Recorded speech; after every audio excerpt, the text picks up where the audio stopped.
felony, now to terrorism. Stop talking when I'm talking. Of Nigeria, chairman of board of benchers. An old man like this doesn't know the law. You don't know the law.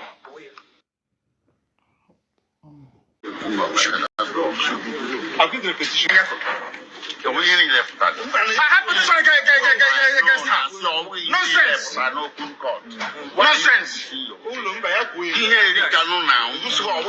is it when it comes to my case, they turn the law upside down? They turn the law upside down.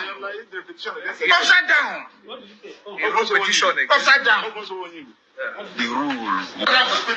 Who are not educated. I am an educated man. I can't show them the petition for the simple reason that if you show it, what the judge said was that the case file. Listen, this is the laws of Nigeria. The prosecution, and this court doesn't know the law. That is the fact. Yes. Poor knowledge of the law is killing Nigeria. Poor knowledge of the law, they don't know the law. This is a federal gazetted law of Nigeria that says here that the chief judge of Nigeria cannot tell Binta Nyeko what to do. It's here. It's your law. Just obey it. That is why I do what I do. I agitate for Biafra. I agitate for Biafra. My right to agitate. My right. They turned it from treasonable felony now to terrorism. Stop talking when I'm talking. They turned it from treasonable felony now. Nobody wants the truth to come out. Nobody wants the truth to come out of it. In a corrupt society, that's what happens. They are very, very corrupt. There is a breach of judicial oath. They have violated the judicial oath. They have shown bias according to Supreme Court. They are biased against me. Supreme Court said so. And that is why what is happening in the judgments and rulings concerning me has been happening. Disobedience to superior court orders. Supreme Court said you are biased. You are against this man. You should not have revoked his bail. Nigeria went to Kenya and kidnapped him. These things are in the public domain. Why, therefore, are they insisting on trying me? A court order was entered. In that very court order, it was said very clearly and succinctly that she is no more. No. That she is no more going to try me. Why are they insisting? Why are they insisting? I ask, you have made your point. Because they have no case against me. They have no case against me, and they know it. She has adjourned the case in a diocese. Well, there's no case, there's no way this case could have gone on anywhere. Because in the first place, the court had lost jurisdiction to proceed over this case since September last year. So we came here today on a limited appearance. We appeared on that protest out of utmost respect for the judge and for the court, to listen to the court as to the reasons why we were invited before the same court that was recused in September last year. The Nigerian public needs to understand the nature of a recusal. A recusal comes as a court order, and even non-lawyers are aware that once an order of court is made, the only way you can sit to the side is to bring it an appeal. Nobody appealed this order. The order is extant and subsisting, is still valid, and we were invited today to be informed about some memo from the chief judge that we don't even have a copy of the memo. So our submission on the record is that the court stands recused until that order is set aside. Now, sir, the Justice Peter Nyako has adjourned this case, saying that what is the implication for your plan? Well, Senator is a word of indefinite adjournment. So she has no business, the court, like I said before, even having the case for her today. So adjourning it, Senator or not, really, it doesn't apply. But remember that we had requested this adjournment last year, but it wasn't granted. So what happens next? Well, it's up to the judiciary and the federal government. We are not the prosecutor, we are the defense. You throw the ball to us and we catch the ball. We cannot reinstitute the case. Let them do the writing. Our client recused the judge, and the judge consented the recusal through a coroner. All right, wonderful people, welcome back to this wonderful channel where we'll bring you back updates and information as see the hot. In case you want to support the good work we are doing on this channel, kindly go on and support us with YouTube super thanks or super chat. All right, Ohamadike, one of Ndi Igbo. When they called Mazi Nnamdi Kanu Ohamadike, one of Ndi Igbo, it is not a coincidence that that name was given to him by Olu and Ibonine, who gathered and gave Mazi Nnamdi Kanu the name Ohamadike, one of Ndi Igbo. Mazi Nnamdi Kanu has always maintained his fearless posture, his fearless nature as a freedom fighter.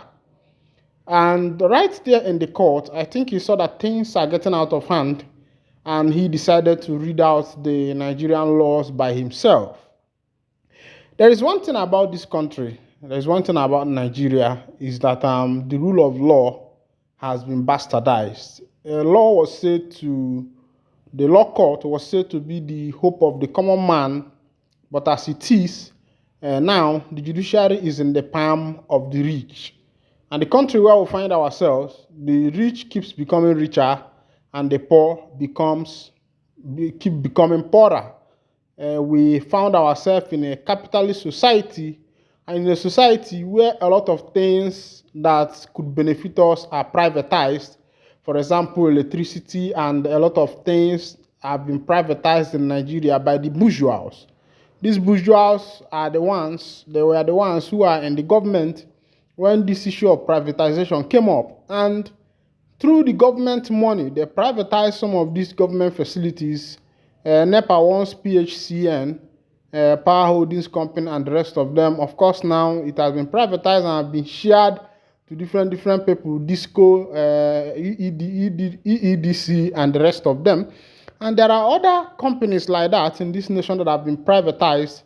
The government does not have hands in it, thereby making the common man to suffer.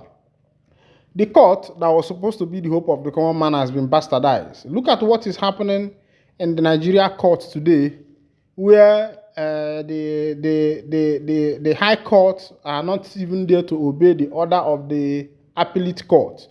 And the appellate court is not even there to obey the order of the Supreme Court. There are a lot of things going on in the Nigeria judicial system. And a lot of people thought that Kanu has become very calm. You know, they want to be petting matters. Even his lawyers, you can see it in their face that somehow they are afraid, because it is not their fault. It is a country where one can be bought, where our lawyers prefer money over justice. And sometimes I wonder how these lawyers are going to sleep to their maker, because they read this law, sworn an oath to protect the rights of the citizens.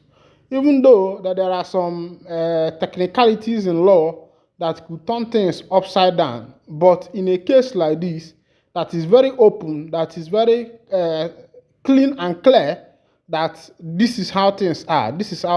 And you still see that the government keeps manipulating the law. The judiciary keeps manipulating the law to favor the rich, to favor the bourgeois, to favor the great, to favor the mighty. That's what we have been seeing so far. And from what I can see from Mazi Nnamdi Kanu, I felt that he could not take it anymore, and he decided to burst into anger. And somebody might be wondering, even his lawyers, some of them, looking at the one by his right and by the left, they were surprised. But a man who has passed through all these things, he was extraordinary rendition from Kenya to Nigeria since 2021. And he has been there for 5 years without proper trial, without being sent to prison, he's just there. He does not even know what his fate is like. Now, the government has been approached to, follow this thing through a political protocol or a political means to boycott the court rulings and use a political solution in order to end what is happening in the southeastern part of Nigeria. Of course, a lot of people know that the insecurity that started in the southeastern part of Nigeria was as a result of protests for the release of Mazen Nnamdi Kanu, and from there it started escalating. And it seems as if there are some people who are making huge gain in this insecurity, because if not, why not? If not, why not? Why would they should have, make a trial to see if whether releasing Kanu will be a good option in order to be able to save the people. But the reverse has been the case, because the nation where we find ourselves does not fight for the interest of the citizen, rather for the interest of the few bourgeois, the few elites, the few political elites that are already there. So their fight is just to protect their political career, protect their bank account and the rest of them. That's what the fight is all about. And for the common man, I don't think they care about the common man. All right, this is where I'll be winding down the curtain. And in case it's your first time of joining us, kindly go ahead and subscribe, like, comment, share. Thank you for listening. God bless you.